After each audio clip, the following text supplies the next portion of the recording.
Hello friends, let's continue with the study of gaseous state.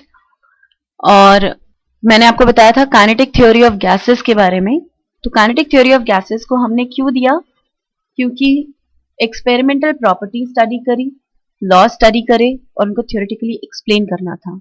उसके postulates मैंने बताए थे आपको, हर एक पॉस्टुलेट को कैसे हमने जस्टिफाई किया था ये बताया।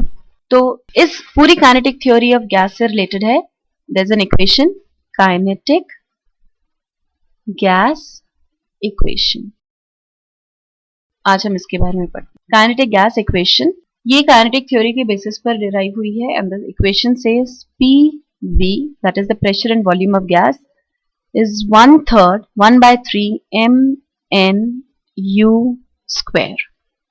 This is the kinetic gas equation. PV is equal to 1/3 mnu square. अब देख लेते हैं क्या क्या है ये सारे variables. P is the pressure of gas. V is the volume of gas. M is the mass of each gas particle. Right? ये जो N है, this is the number of gas particles जो कि वॉल्यूम V में है.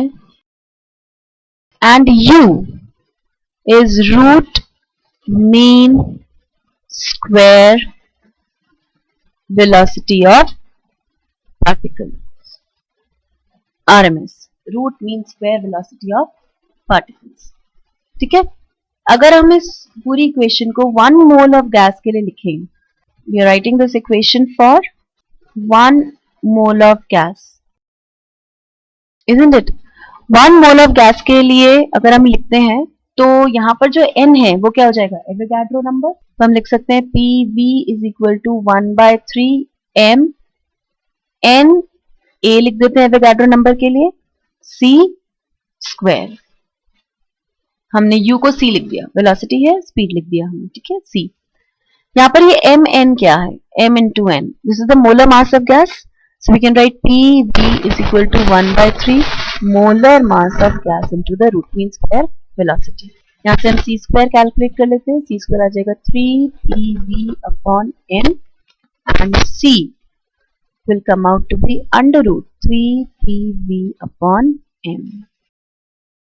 यानी हमने expression find out कर लिया किसके लिए? Root mean square velocity of particles, gas particles के लिए हमने एक्सप्रेशन फाइंड आउट किया, that is under root of 3PV upon m, where m is the molar mass of the gas जिसके particles को हम कंसिडर कर रहे हैं। बट एक जब आइडियल गैस इक्वेशन की बात चली थी, आइडियल गैस इक्वेशन में हमने देखा था कि हम उस आइडियल गैस इक्वेशन को डेंसिटी के टर्म्स में लिखते हैं, isn't it?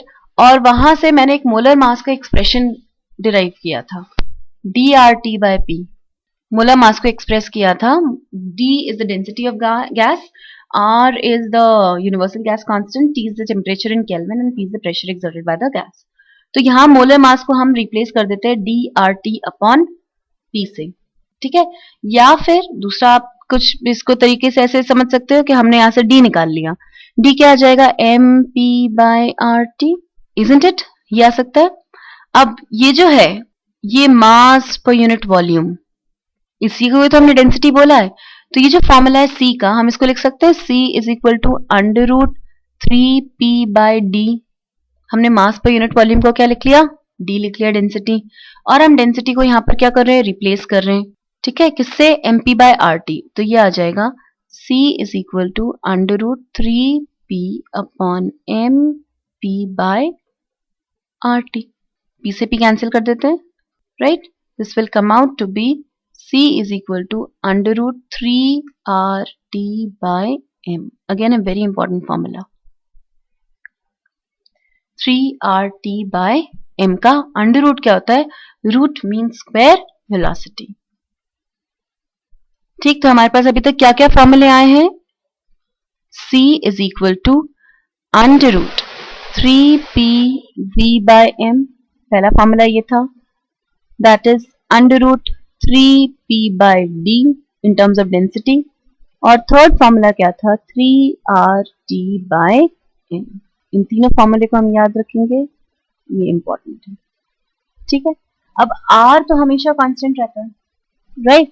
और हम जब काइनेटिक गैस इक्वेशन की बात कर रहे हैं तो आर को हम एनर्जी के टर्म्स में ले लेते हैं सीजीएस यूनिट में। ये भी मैंने वैल्यू आपको बताई हुई है कि सीजीएस यूनिट में आर की वैल्यू कितनी होती है। सीजीएस यूनिट में आर है 8.314 इंटू 10⁻⁷ अर्ग्स पर केल्विन पर मोल। राइट, तो हम ये सब्स्टिट्यूट कर देते हैं। तो C is equal to √3 into 8.314 into 10⁻⁷, ये हमने R को सब्स्टिट्यूट कर दिया T/m, ताकि हमें बार बार ये वैल्यू सब्स्टिट्यूट करके कैलकुलेशंस ना करनी पड़े, हम इसलिए इस फॉर्मूले को रिड्यूस कर रहे हैं। ठीक है, तो ये जब हम कैलकुलेट करते हैं तो it comes out to be C is equal to √T/m, तो एज इट इज आएगा, ये तो एज इट इज आएगा, and the value comes out to be 1.58 into 10⁻⁴। हम सीजीएस यूनिट में ले रहे हैं तो वेलोसिटी आ जाएगी सेंटीमीटर पर सेकेंड। राइट, जो वेलोसिटी होगी that will be centimetre per. Right, तो बेसिक फॉर्मूला जो हमें हमेशा काम में आएगा, C is equal to 1.58 into 10⁻⁴ under root of T upon m, where T is the temperature, m is the molar mass of gas, centimetre per second. आप as it is इस फॉर्मूले को यूज कर सकते हैं, बार बार आर को रखकर calculation करने की जरूरत नहीं होगी।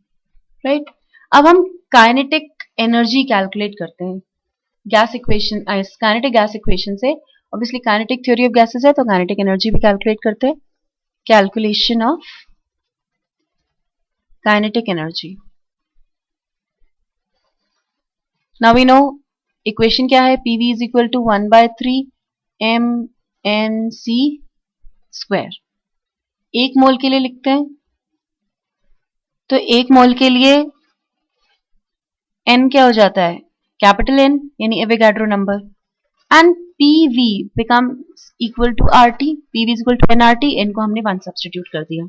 इन दोनों सब्स्टिट्यूशंस को इस इक्वेशन में कर लेते हैं, तो PV की जगह लिखते हैं RT 1/3, m स्मॉल n की जगह लिखते capital N, that is Avogadro number C square. Right, अब इस RHS को हम मल्टीप्लाई भी करते हैं 2 के साथ और डिवाइड भी करते हैं 2 के साथ, तो अब ये क्या हो जाएगा, हाफ, देखिएगा हाफ m, ठीक है, ये C स्क्वायर, हमने n हटा दिया तो इसको हम एक तरफ ले लेते हैं, हाफ m C स्क्वायर, बचा क्या, इंटू 2/3 n, ये बच गया ना, है ना, और इधर LHS में RT तो चल ही रहा है। तो फाइनली क्या हो जाएगा, इस हाफ MC स्क्वायर को क्या लिख सकते हैं, काइनेटिक एनर्जी लिख सकते हैं। ठीक, and this is Avogadro number, एक मोल, तो हम RT लिख सकते हैं 2/3 काइनेटिक एनर्जी पर मोल। हमने हर एक मोल पार्टिकल्स की काइनेटिक एनर्जी ली है तो हमने उसको लिख दिया काइनेटिक एनर्जी पर मोल। यहां से काइनेटिक एनर्जी पर मोल कितना आ जाएगा, 3/2 RT। हमने एक पार्टिकल की एनर्जी ना कैलकुलेट करके क्या करी है, एक मोल पार्टिकल्स की एनर्जी कैलकुलेट करी है, तो kinetic energy is equal to 3/2 RT। But याद रखिएगा ये काइनेटिक एनर्जी पर मोल के लिए, for every 1 mole of molecules. Right, तो ये जो काइनेटिक एनर्जी है, average kinetic energy per mole, is independent of nature of gas and depends on the temperature. इस पूरे फॉर्मूले में क्या है, R तो कांस्टेंट है ही, सिर्फ एक वेरिएबल है दैट इज टेम्परेचर। तो काइनेटिक एनर्जी जो गैस की होती है, एवरेज काइनेटिक एनर्जी, वो उसके नेचर पर डिपेंड नहीं करती, वो किस पर डिपेंड करती है, टेम्परेचर पर डिपेंड करती है। ठीक है, अगर हमें हर एक मॉलिक्यूल की काइनेटिक एनर्जी निकालनी है, एवरी मॉलिक्यूल यानी काइनेटिक एनर्जी पर मॉलिक्यूल, तो हम क्या लिख सकते हैं, काइनेटिक एनर्जी पर मॉलिक्यूल, हर एक मॉलिक्यूल की क्या करें, 3/2 RT/N कर दे, हर एक मॉलिक्यूल को फाइंड आउट करने के लिए। ये जो R/N का फैक्टर है ना, this R/N, this is denoted as K। ठीक है, this is 3/2 KT, where K is Boltzmann constant. Boltzmann constant, and the value of Boltzmann constant is 1.38 into 10⁻⁻16 ergs per Kelvin per molecule, right? K की value कितनी है 1.38 into 10 raised power minus 16 ergs per Kelvin per molecule. ठीक है, तो this is kinetic energy पर molecule 3/2 T, which is also depending upon only T temperature.